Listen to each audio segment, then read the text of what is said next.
여러분의 모든 마인드를 읽어드립니다. 안녕하세요. 하티타임 진행을 맡은 아나운서 백일홍입니다.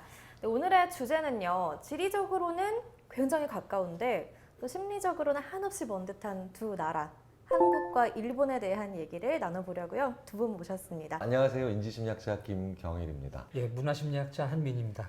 예, 멸종위기종 토종 문화심리학자로 활동하고 있습니다. 전국에 몇 분 안 계시는 건가요? 예, 제가 알기로 몇 분 안 계십니다. 인지심리학자도 수가 많지는 않아요. 저희보다도 숫자가 훨씬 적으시죠? 그렇습니다. 지금 할 얘기가 너무 많은데 오늘 지금 한국과 일본 얘기란 말이에요.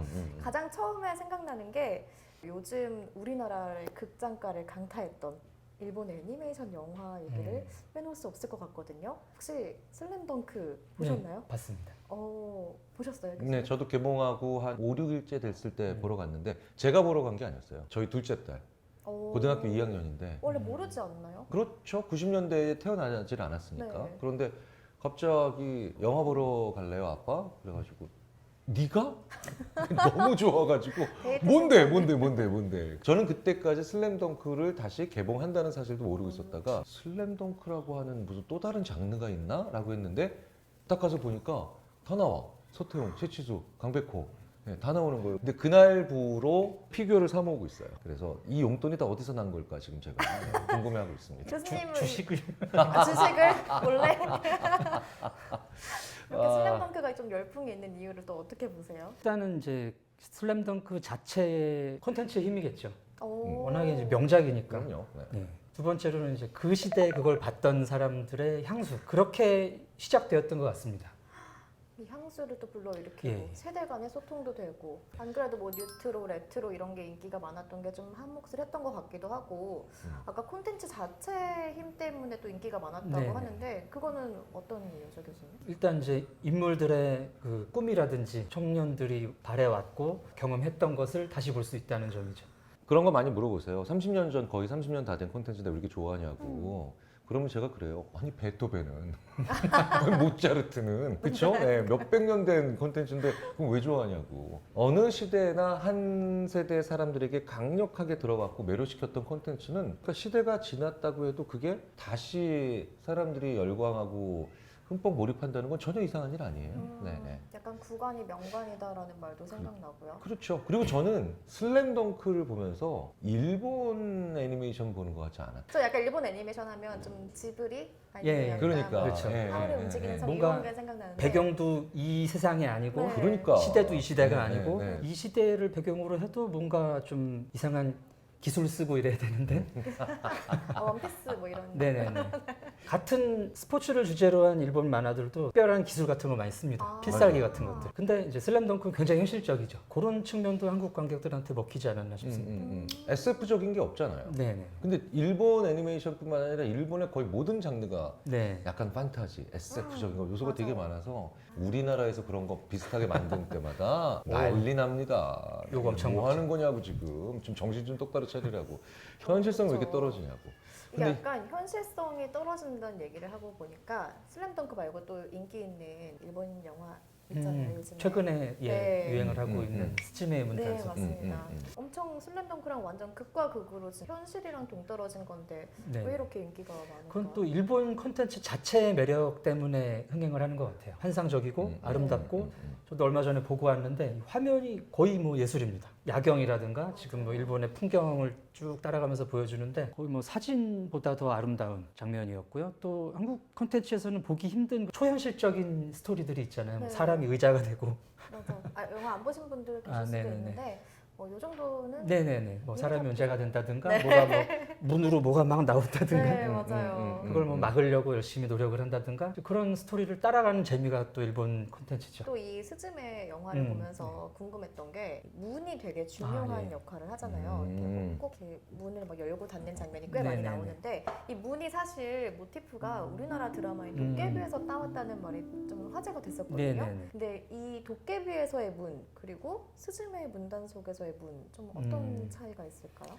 도깨비에서는 이제 문이 그 통로죠. 그래서 문을 열고 어디로 가고 캐나다도 가고 예, 캐나다도 가고 뭐 못 가는 데가 없이 왔다 갔다 하는 그러니까 말 그대로 왔다 갔다 들락날락하는 게 한국에서의 문입니다. 근데 이제 일본에서는 그 문을 가지고 닫아야 되는 당위를 줬단 말이죠. 문은 열려 있으면은 뭐가 나올지 모르고 무서운 거고 그렇기 때문에 이거는 닫아야 된다.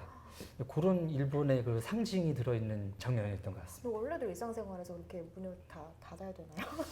문단속을 실제로 얼마나 열심히 하시는지 모르겠는데 근데 이제 일본에는 나쁜 것은 밖에 있다라는 인식이 있습니다. 안에서 얻는 그런 안정감을 굉장히 강조를 하죠. 한민 박사님 책 제목이 뭐 모든 걸 얘기하네요. 네. 선을 선은 우리 넘으라고 있는데 네, 네, 그리고 거기는 선을 그으려고 열심히 살고. 네, 네. 전 또 궁금했던 게 약간 그 영화에서 좀 신은 약간 제멋대로다 이런 예, 말이 예. 나오는데 네. 좀 한국 사람이 느끼는 신이랑은 음. 일본에서 이렇게 보편적으로 다르게 느끼는 건가 싶었거든요. 예, 예. 그 부분도 참 인상적이었는데요. 다이진이라고 이제 고양이가 네. 나오지 않습니까? 이제 고양이가 신을 상징한다고 감독도 얘기를 했는데 고양이를 그 신의 상징으로 선택한 이유가 고양이처럼 신이 변덕스럽기 때문이다. 이런 얘기를 했거든요. 변덕스럽고 또 굉장히 위험하고 예측 불가능하다는 네. 점이 이제 일본인이 보는 신의 이미지인 것 같습니다.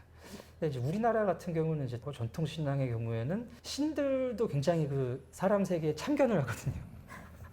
이제 신계에 계시는 게 아니라 물론 이제 무당이라는 존재가 있습니다. 그래가지고 네. 뭔가 이제 신한테 뭐 좀 부탁해 주세요 이런 얘기를 하면은 무당이 신을 불러내려요. 네. 그래서 오세요 그러면 또 옵니다. 신인데 말도 들어서 하늘에서 네. 내려오세요. 하늘에서 안 내려오고 옆으로 쓱 하고 올 때도 그렇죠. 있잖아요. 갑자기 사람 몸으로 딱 들어오죠. 어. 음식도 차려놓고 뭐 많이 준비했습니다. 그러면은 한번 볼까? 그래서 이제 해결을 해주신단 말이죠.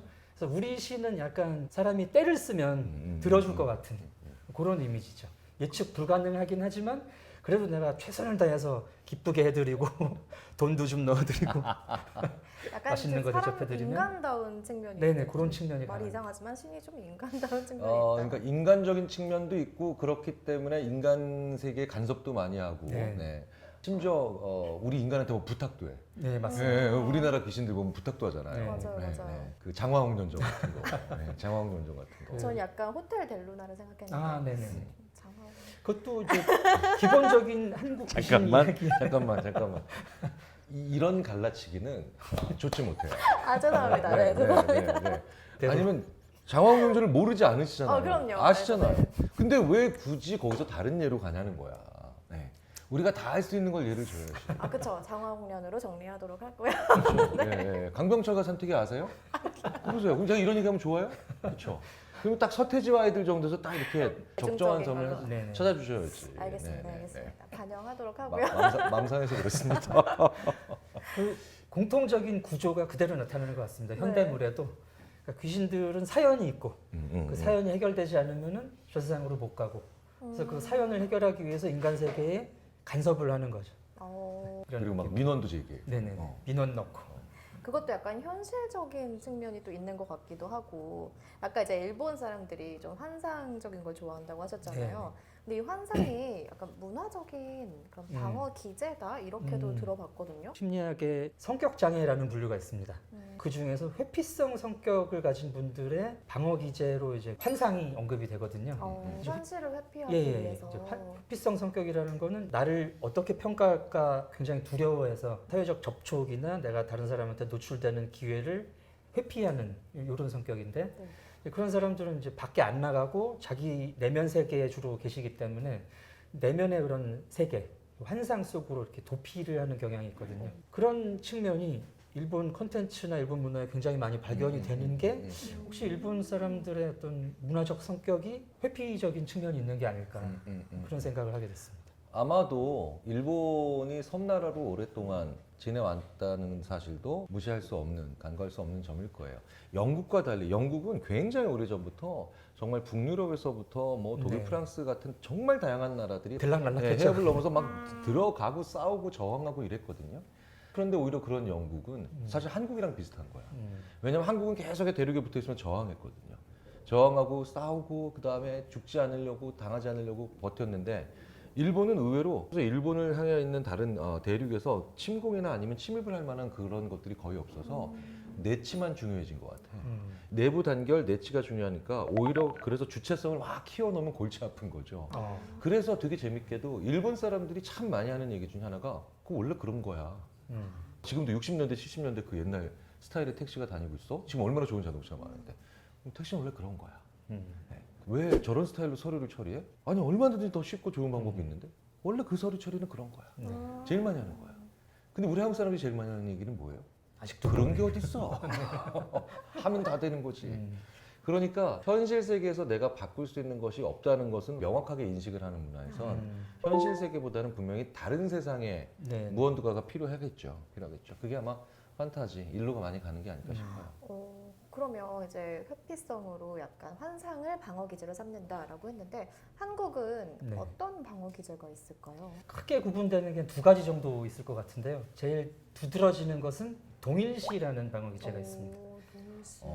동일시. 예, 그러니까 내가 뭐 두려워하거나 내가 바라는 모습에 나를 같다고 나를 보는 거죠. 그래서 뭐 예를 들면 뭐 한국 사람들이 이제 명품 소비를 많이 하고 차도 큰 거를 타고 집도 평수가 넓은 거를 약간 찾고 나는 그런 이제 부유층, 권력자 이런 사람이고 싶다라는 욕망이 있는 것 같습니다. 방어 기제 동일시라고 얘기해 주셨는데 또 그거가 드러나는 다른 사례가 있을까요? 지금도 계속 드러나는 거는 아무래도 이제 명품 소비와 관련된 행동들이 음. 아닌가. 요즘에 워낙 SNS가 좀 많이 네. 있다 보니까 누군가가 그렇게 하고 있는 것을 보면은 내가 좀 뒤처진 것 같고 맞아요. 내가 못난 것 같고 이래가지고 실제 내가 그걸 살 돈이 없고 뭐 그럴 형편이 아님에도 불구하고 무리해서 자꾸 그걸 하게 되는 거죠.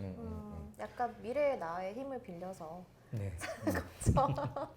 제가 아는 미국에 있는 대학 인지심리학자는 한국 친구들도 많고 한국에도 자주 와서 시간을 보내고 하는데 이제 되게 재밌는 표현을 하더라고요. 한국의 문화는 뭐뭐인 척하는 게 많고 일본의 문화는 뭐뭐 아닌 척하는 문화가 되게 많아. 네네네. 그러니까 우리는 그러니까 와닿는데요? 없는데도 그거 있는 척 네네네. 잘하고. 근데 이제 일본인들은 지금 아픈데 졸린데도 안 졸린 척. 예. 네, 그다음에 싫은데 안 싫은 네, 척. 싫은데 안 싫은 척. 이걸 참 많이 한다. 미국에서 같이 공부했던 대학원생 중에 일본 여성인 대학원생이 있었는데 가끔 저한테 그런 농담을 했어요. 한국 남자들의 매력이 뭔지 알아? 경일? 그래가지고 뭔데? 이랬더니 허세가 있다는 거예요. 네네. 일본 남자들은 너무 허세가 없고 이렇게 있는 걸 그대로 얘기를 해주는 걸 좋아하니까 약간 재미가 없는? 그리고 약간 이런 거 있잖아요. 심리적으로 어떨 때는 위로받을 때 다 괜찮아. 내가 알아서 할게. 다 알았게. 못 박합니다. 그렇지. 뭐 이런 게 가끔 오히려 또 더 위안이 될 때가 있죠. 그래서 과에서 문제가 생기는 경우도 많은데 저는 또 약간 생각난 게 좀 부정적인 얘기긴 한데 그 일본에서 그런 기사가 났었거든요. 요즘 한국의 젊은이들이 약 10만 원이 넘는 고가의 오마카세에 빠져서 네네. 있는데 이게 좀 사치스럽고 허세다 네. 이렇게 아예 대놓고 네네. 좀 비판을 했단 말이에요. 그분들은 그렇게 보이겠죠. 음, 그리고 또 안 좋은 소리도 약간은 하고 싶겠고. 음. 근데 이제 방금 이제 말씀하신 것처럼 허세라는 게 이제 나를 끌고 갈 동력이 될 수도 그럼요. 있거든요. 네. 그렇게 되기 예, 위해서 말을 이렇게 해놨으니까 최대한 거기 내가 맞춰야겠다라는 동기가 될 수 있고 또 없는 상태에서도 남들한테 이제 꿀리지 않을 수 있는 걸 제공을 하는 거죠. 내가 비록 돈은 없지만 내가 지금 명품을 들고 있으니까 날 얕보지 않겠지. 딱 여기 차키 딱 올려놓고 얕보지 마라. 그런 의미가 아닌가 봅니다. 어쨌든 평균적으로 보면 확실히 허세와 같은 행동들이 좀 나오면서 그게 오히려 스스로를 더 몰고 가거나 아니면 앞으로 나아가게 만드는 에너지를 일종의 약간 하이브리드 자동차 같은 그런 예. 스타일이 있어요. 달리면서 동력을 받는 네, 그런 게 좀 한국에 있고 일본은 확실히 설 때 서야 돼 라고 얘기를 하는 그런 경향들은 있어서 뭐 장단점이나 우열을 나누자는 얘기가 아니라 참 많이 다른 걸 느껴요. 참 많이 그러니까요. 바다를 사이에 두고 있을 뿐인데 이렇게 차이가 난다는 게 참 네, 네. 놀라운데 약간 또 하나로 합쳐지기가 또 힘든 아까 내치라고 말씀하셨던 것도 작용을 했을 것 같은데 네. 환상 외에도 그러면 일본 사람들이 그런 환경에서 다른 또 방어 기제를 가진 게 또 있을까요? 분리 또는 오. 고립이라고 하는 측면이 있습니다. 지형적 고립도 있고요. 네. 사회적으로도 내가 이제 평가받는 걸 두려워하는 게 크다 보니까 아.